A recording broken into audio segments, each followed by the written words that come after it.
Hello, guys. Thank you for coming. My name is Apostolos. I'm a security consultant, penetration tester from MWR Info Security, based in London. So please excuse any British spelling in the presentation. So when I hear from many consultants, they have a problem when they try to scope or perform tests in the cloud environment. So Azure is one of them. So I decided to spend some time exploring the capabilities to do pen testing in the cloud systems. So I also developed a tool in this effort called Azurite, which make enumeration and reconnaissance activities more easier. So let's start, dig into the information. Let's start with some key directions we're going to say today. First of all, we'll try to get familiar ourselves with the main Azure components and some terminology. Then we'll explore the security controls and the pen testing capabilities. We'll highlight some key points. And finally, we'll see like a demo for the Azurite.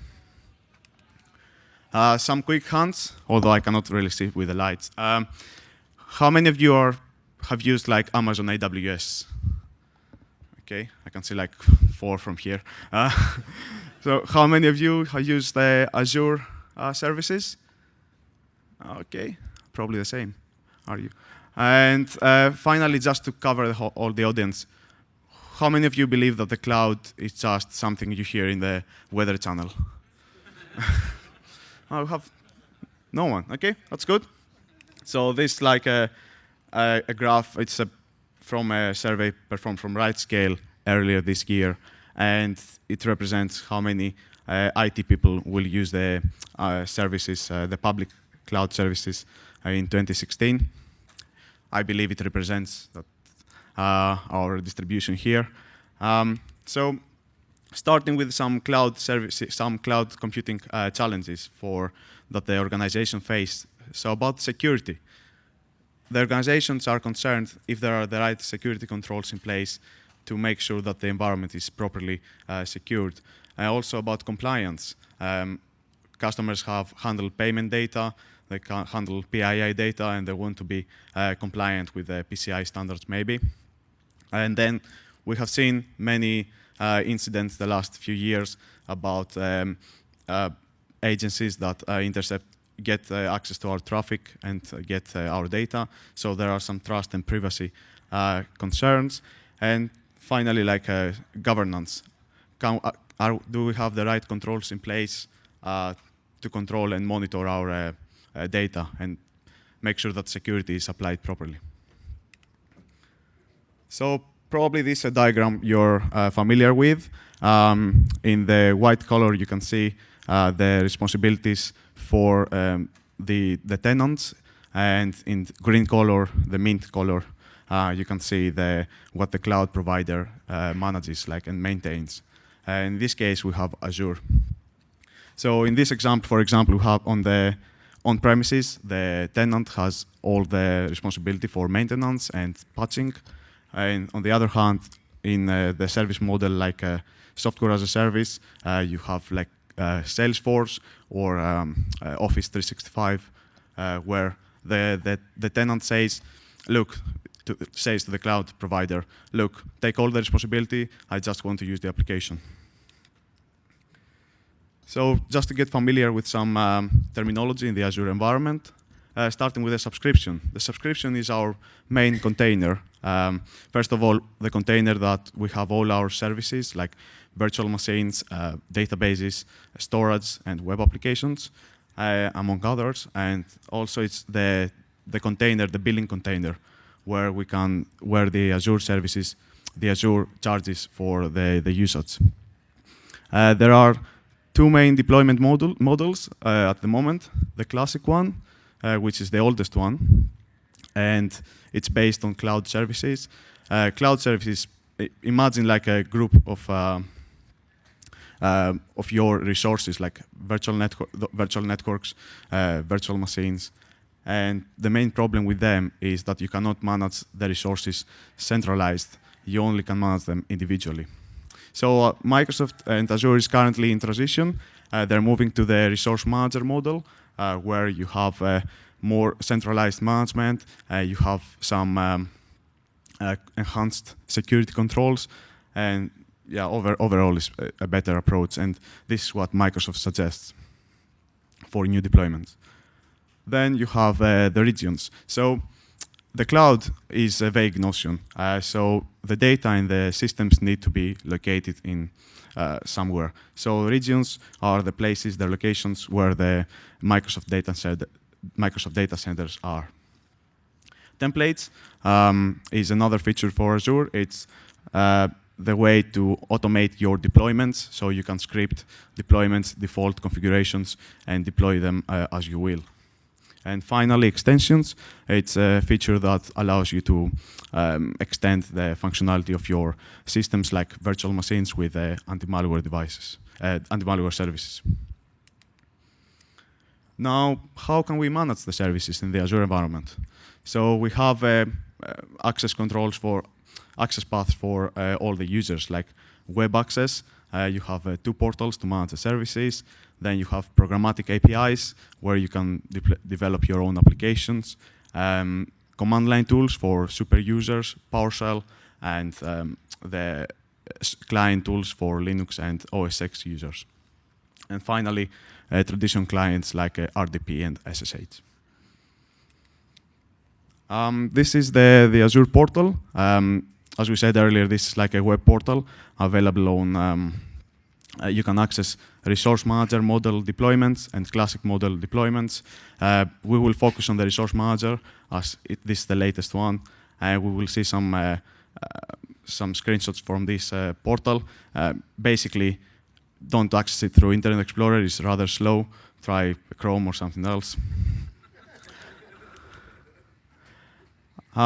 Yeah, so now we got an idea of what are the main terminology. Let's see what are the actual controls that we have in place, and we can highlight some points for the Azure functionality for pen testing.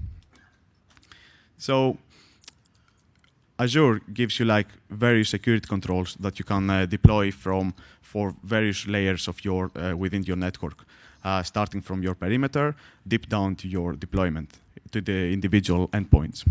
So let's start with each point, each layer, and see how we can protect it. Starting with the cloud access layer, Azure gives you like a transparent service protection against denial of service attacks, large-scale attacks. The main approach they follow is they move your systems from your services in different data centers in order not to be affected. However, Microsoft states that you are responsible for the security of your own applications. And Microsoft is PCI compliant, so if you make something wrong in your applications, it's your fault. So also, during a security assessment, you will not be able to see any, not configure this functionality. However, you have third-party solutions for denial of service, so you can configure other mitigation controls like sync cookies.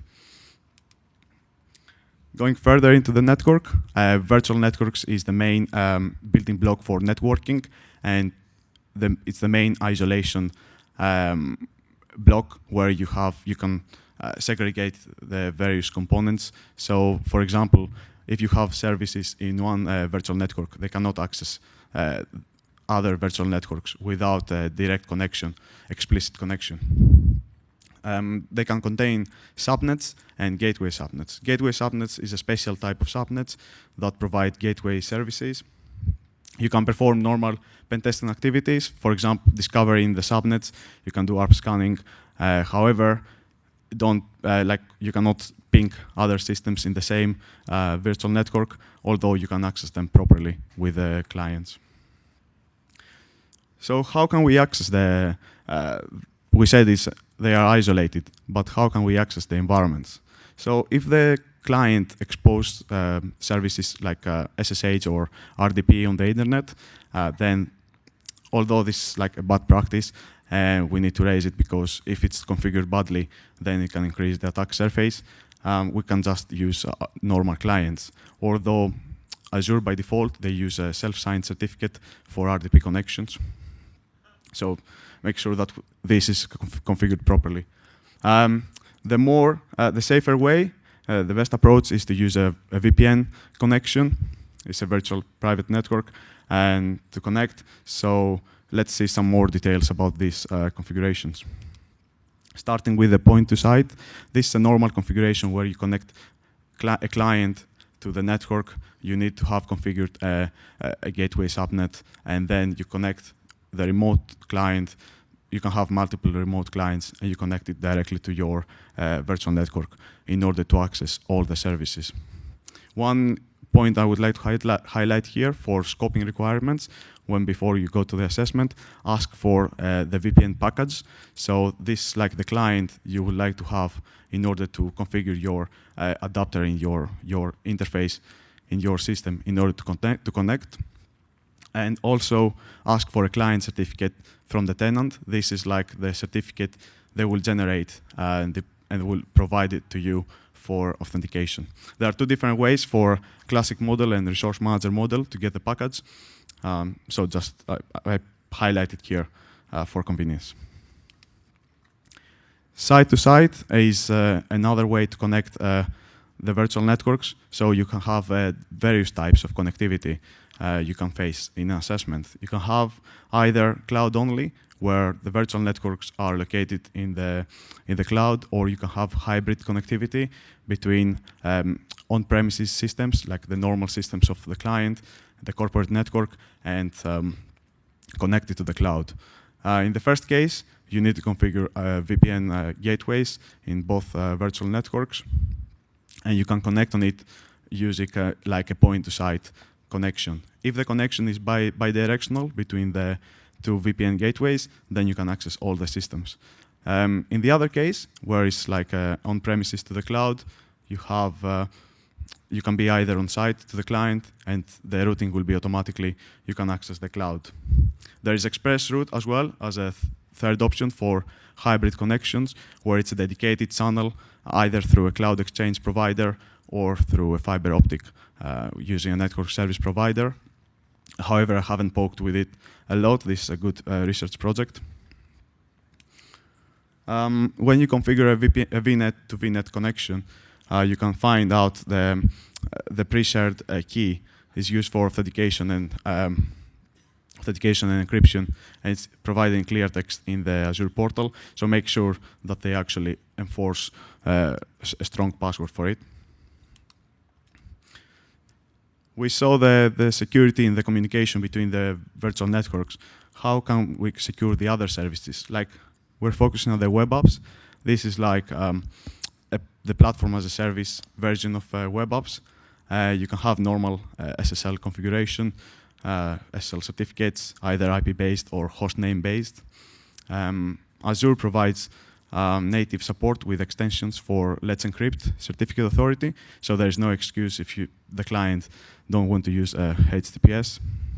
And there's another extension to just redirect the traffic from HTTPS to from HTTP to HTTPS. Make sure that when you do application assessment, like a code review, you check the web config files, or based on the technology, you check the respective configuration file. Azure SQL Database and Azure SQL Server is another service provided as platform as a service. It's a stripped-down version of the Microsoft SQL Server, so I believe in the backend it's like a normal SQL Server. What we need to point out here is you check the connection strings for the communication between the application and the SQL Server. Make sure that the two points we highlight here. The laser, yeah, I can see it. So encrypt is always true, that you can actually encrypt the traffic, and trust server certificate is always false. So in this case, you enforce the application to verify the server certificate just to avoid any man-in-the-middle attacks. So we mentioned like various the configuration you can have for transport security, but then how you can control the traffic. we said earlier about the VPN appliances. You can have third-party VPN appliances instead of the Azure VPN. These are configured as virtual machines where you deploy into your virtual networks. And apart from that, you can have web application firewalls for the web services and normal IDS, IPS. These are provided as third-party solutions. Firewalling. So the main firewalling solution is like network security groups. Network security groups, the configuration is like the traditional IP tables or Windows firewall configuration. You can deploy them, you can apply them in subnets or in virtual machines, and make sure that the best approach is like to have the generic configuration in the subnet and then restrict access to specific endpoints based on the business requirements. So check that the actual client has the appropriate configuration. You can retrieve the rules from the portal, the Azure portal, or from the parser commandlets or the other tools that are available, and we'll see later at the end another way to do it more efficiently.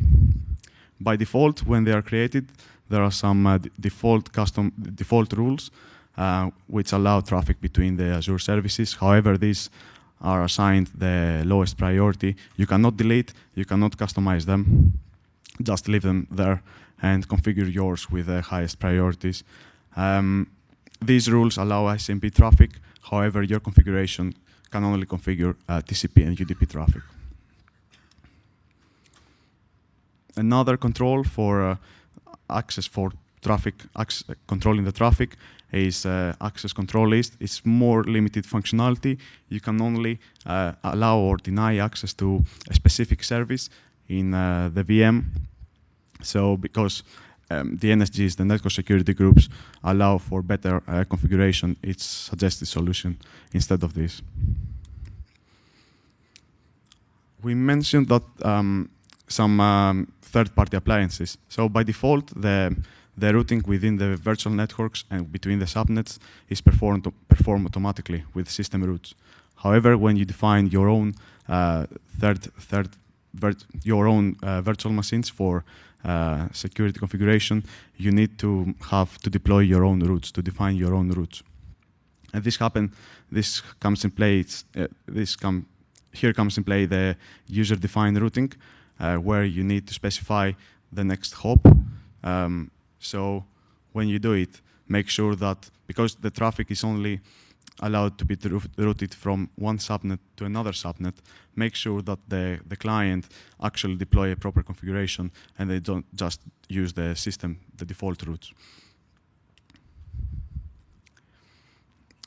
Azure doesn't give us generic firewall configuration. We can focus on specific services. So like in the SQL server and the database, we can have firewall rules. You can allow access only to specific IP addresses, and you can do it from the Azure firewall. You can retrieve from the Azure portal. You can retrieve the configuration from the portal or from the PowerShell commandlets. And one thing I would like to highlight here is that access to all the Azure resources is allowed by default to your services, to your servers, to SQL servers.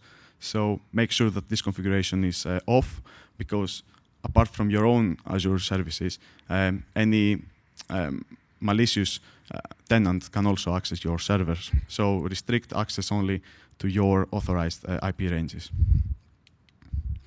As a defense in depth, we can apply firewall configuration to the database level, and this can only happen using the management studio, the SQL management studio, and SQL queries. So you can configure this and also retrieve the configuration.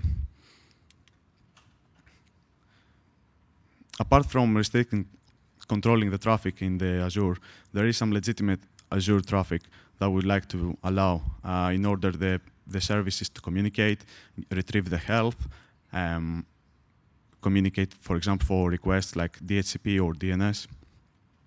So make sure that when you find something that doesn't seem right, first you double check that it's not a legitimate IP before you flag it as malicious. We saw the encryption in transit. So what about the data at rest? How can we secure them? First of all, you can deploy traditional methods for encryption at the OS and disk level. This is the main difference between traditional configurations. You can have two separate configurations for encryption. You can deploy like BitLocker for Windows, dmcrypt for Linux. You can also have transparent data encryption for SQL Server, and for Azure Storage, this is another service. You can have blob encryption. You can configure most of them through the Azure portal. A nice, neat feature of the Azure environment is the Azure Key Vault. This secure, hardened container which contains your cryptographic material. By cryptographic material, we mean keys and secrets. The keys can be like keys that generated in the HSM, or can be software-generated keys. However, if it's like, even if they are software-generated keys, Azure protects you with another key that is then stored in the HSM. Secrets are a shorter cryptographic material, like SSL certificates or passwords. And like, if we want to highlight something for privacy here, by default, Azure services or Azure employees, they don't have access to the Key Vault. However, Azure service might need to access the keys in order to decrypt the operating system while it boots. So you can define specifically if you allow to access it. The Azure Key Vault is PCI compliant according to the latest attestation of certification from PCI. And yeah, let's see some more specific details about the Key Vault. One thing that we need to focus during a review of the Azure configuration is the access policies. That how we allow people, like users and applications, to access our Key Vault. Make sure that no excessive access is allowed, and the configuration is according to the business requirements.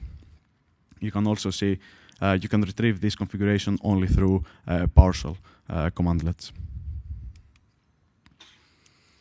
Apart from the Key Vault, the keys and the secrets have their own properties. You can retrieve it again through PowerShell, and there is like the key type, as we mentioned earlier. It can be either HSM or software generated. Currently, they support only asymmetric RSA encryption with long enough keys, like 2048-bit long. Azure database, the SQL database. You can configure the transparent data encryption very easily from the Azure portal, and you can retrieve the configuration as well from there. But we are super users, so we need to get our hands dirty. So we can get it from the SQL Management Studio as well. You can configure the encryption and get the configuration. You can get all the rows. So here you can see the algorithm has been used.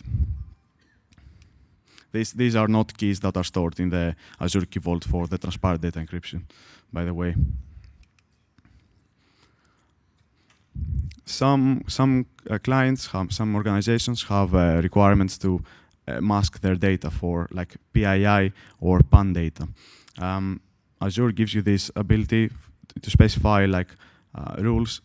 So make sure you check these rules, that they apply them properly.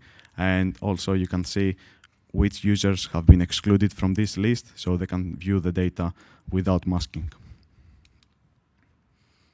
And going down to the endpoint protection, like the actual virtual machines, you can have services from third parties or from Microsoft, like anti-malware and antivirus. This is the default configuration I highlight here. Probably don't be able to see it, but you can view like what is actually the default configuration. From my experience, I was not able to configure anti-malware service from Microsoft after the initial creation, although the third-party solutions, they have clients on the actual VMs.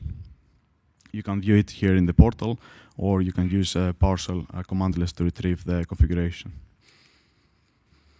What about backup security? in the basic, the full server of Microsoft SQL server, you can set up the encryption during the creation of the virtual machine. You can also set the data retention policy.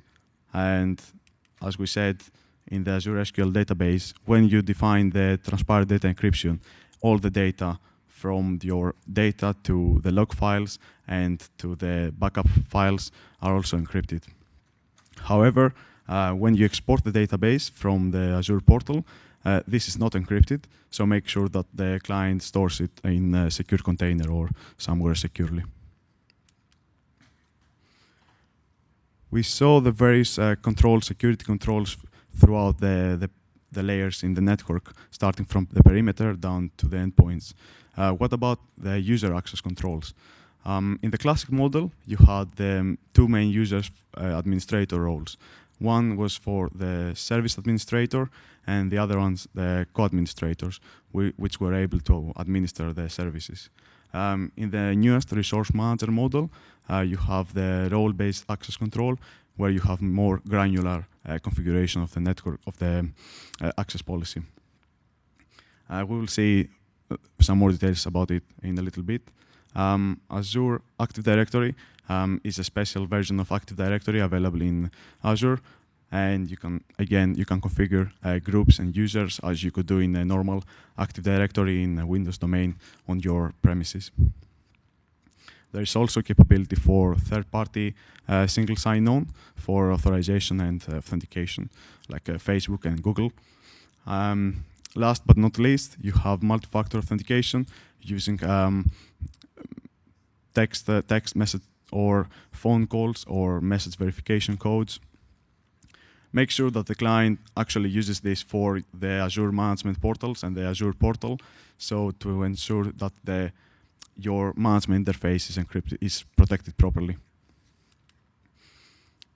There's some more details about the role-based access control. As we said, you can have fine-grained configuration. You have three main roles: contributor, owner, contributor, and reader. Which the owner has the full privileges. Contributor has full access to the services, but they cannot configure access controls. And reader has only read access. In the Azure, you have three layers of that you can configure access: at the subscription, at the resource groups, and then at the resources. And each one of them inherit from the previous level. So in the connection between, also you can have, you can configure specific access for your resources, like a virtual machine can have its own contributor, and SQL database can have another reader for it, just to make sure you have only the access privileges you need. So the linking between the classic model and the newest model of access control, the previous subscription administrators, the service administrator, and the co-administrators now inherit the owner role, so you can access and manage everything. Similar in the SQL databases, you can have fine-grained access configuration with various groups, and in the web apps, you have the single sign-on configuration, and isn't it something you would like to have, like Facebook or Google, to authenticate to your web apps? So scanning the services from an external point of view, you will see some ports you usually don't expect, but make sure that you don't flag again something that you will impact the Azure services. You can see here some proof of concept for the gateway, the SQL server, and the web applications. One interesting fact is that in the Azure web application, you can deploy your files or configuration using FTP. However, we cannot see any FTP ports open here. This port there looks like a FTP with 1221 TCP port. However, you can only access it through HTTP request. When you send the HTTP request, you get back an IP, and that IP address is the FTP server. Unfortunately, anonymous authentication is not enabled. What secure environment would be Azure if it doesn't have auditing and monitoring capability? So you can collect data from your services, you can specify your own rules, you can specify alerts to retrieve the data and get notifications when something is wrong. And as we can see in some specific details for the Azure SQL Server, there is auditing configuration through the Azure portal. You can also retrieve it through PowerShell. You can have like for failure or success events. And one neat feature, again, I really like some functionalities that's available in Azure. It's like threat detection.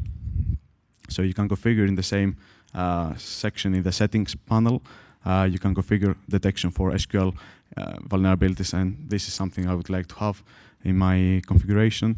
One question I got from one of my colleagues is like, what happens if I have a Splunk server? How can I get access logs, audit logs? So Azure has an add-on for Splunk, so you can communicate directly with the services and retrieve all the data in your server directly. Also, monitoring capabilities, you can enable your own rules, and through the Azure portal again, you have various metrics, you have various configurations about when to get notified, and you can specify a list of users to be notified. However, this getting your notifications in your mail is a good approach, but as Azure Security Center provides you more comprehensive details about your issues in your environment. This a SOC provided for free in the Azure environment. It's available through the portal, the Azure portal, and gives you some details about prevention and detection issues you have, like how can you mitigate, how you can apply additional mitigation controls to deploy to strengthen the security posture of your environment, and also how you can detect any malicious activities or threats against your environment. So in the prevention panel, this is available from the Azure portal again. You can see the health of your environments in the virtual machines, networking, and the other services. And then you can actually take some mitigation activities against the issues. One feature provided in this environment is the security policies. You can configure specific rules, policies according to the client's requirements in order to retrieve data from the various Azure services, like for example for missing patches or baseline rules. And this happens regularly. And the Azure Security Center aggregates them and presents them as recommendations in the Security Center. So when you start doing an assessment, make sure you start from the Security Center to get a better idea of what is the current health of the environment, the security status. Regarding detection, the main panel is similar to the prevention one. Before you start an assessment, make sure you take note of these numbers down here. What are the alerts the client has already.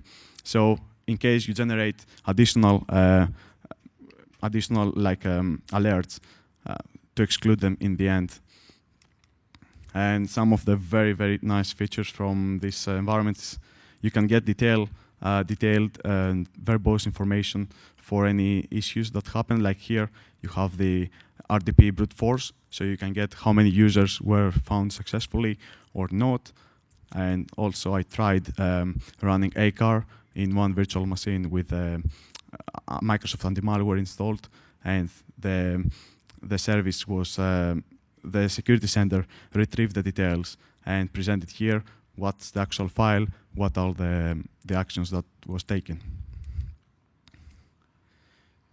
So we have seen the main security controls, and it's a lot of work to do. Like when you want to review an environment, you're a pen tester, you want to go on site, you have no idea about Azure, and you want to get an idea about the whole subscription, how things look like. So here comes in play Azurite.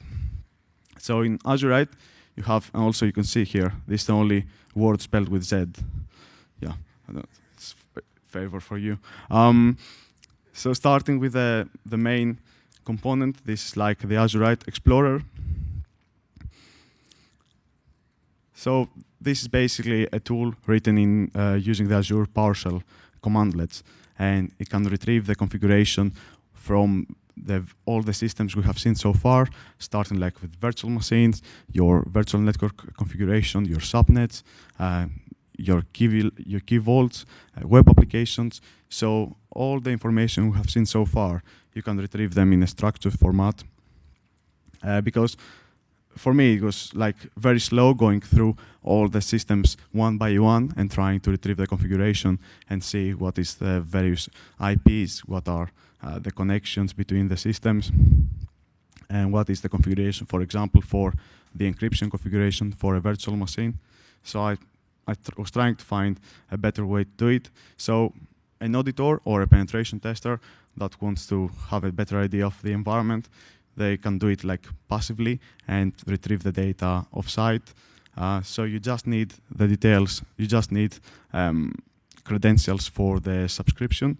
So the client can provide you like with your credentials for a user, either with one of the main three roles: owner, contributor, or reader. I believe they will be really reluctant to give you owner. So as soon as this executed, one of my main problems was like I was thinking, how do I need to present the data to the users? Shall I do like a table format? Shall I do like a HTML page with the data? So I decided to do like something more structured and leave the pen testers to handle the data as they want. So the output from this tool, the Azure Explorer, is JSON files. Contains all the JSON object, so in the end you can get some statistics for the environment. So in this case, we can see JSON object, we can get some details for the environments. Can you see it? Okay. So you can get some configuration for the network security groups, what are the ports that are allowed, if it's inbound, outbound traffic, and then like for the virtual machine encryption, if it's data for the operating system or the disk, if it's enabled or not. And you get all this information, so you can scroll down through all of them and get some more details, verbose details about the system without having to go through all of them on the Azure portal. You can just do it offline. In this case, you have the key vault. You can get the access policies, as we mentioned earlier. You can have the properties of the secrets and the keys later on.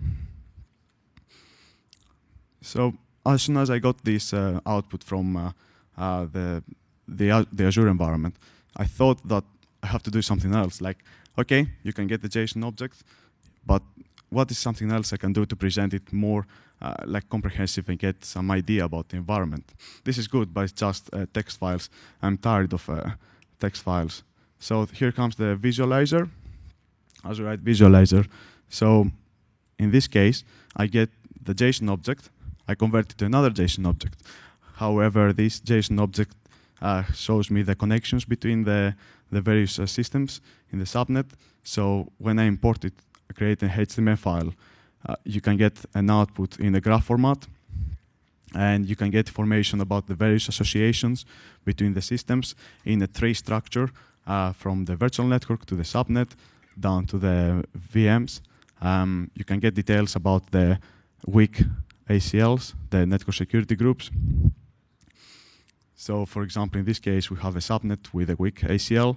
You can see here the names of the ACLs, and you can go back in your JSON output and actually review the configuration. This is not a traditional network diagram. It shows the connections between your services. So for example, here you can see if the virtual machine is encrypted. So you can get a better understanding straight away at one glance, like without having to scroll through all the files. You get the connections between the systems. You can interact with the graph. And this is about the VNet gateway, the configuration, the public IP address. You get information about the IP configuration of the networks. And also, as we said, as it's not a traditional environment, you get information about the SQL servers, how they are connected, what SQL databases they have. You can get, if it's like, for example, encrypted, and for the Azure SQL Server, you can see what IP addresses are allowed to connect, what remote clients. So one last feature is like the web applications. So the limitation of these tools like Explorer and Azure is like they are based on the PowerShell commandlets, and it's only the functionality supported by Microsoft. There is some additional functionality, and we'll try to amend it in the near future. So, thank you. Thank you, guys. So, some conclusions. We have just scratched the surface. There is a lot more to cover. However, each one of these components can be one presentation in its own. It requires some familiarization with the services, and however, I believe that the Azure provides you the right controls to deploy like a defensive depth approaches or do your job like create tools and interact with the services. And finally, although I thought it's not the most mature, maybe Amazon is a little better. They're doing gradually better job. So in the near future, it will be the cloud service of the choice. Check out this space, the labs.mwrm4security.com. I'll publish like a document with extensive details, with screenshots and more specific details about like how to assess the environment, and like the tool will be available soon. Thank you very much for your time. Any questions?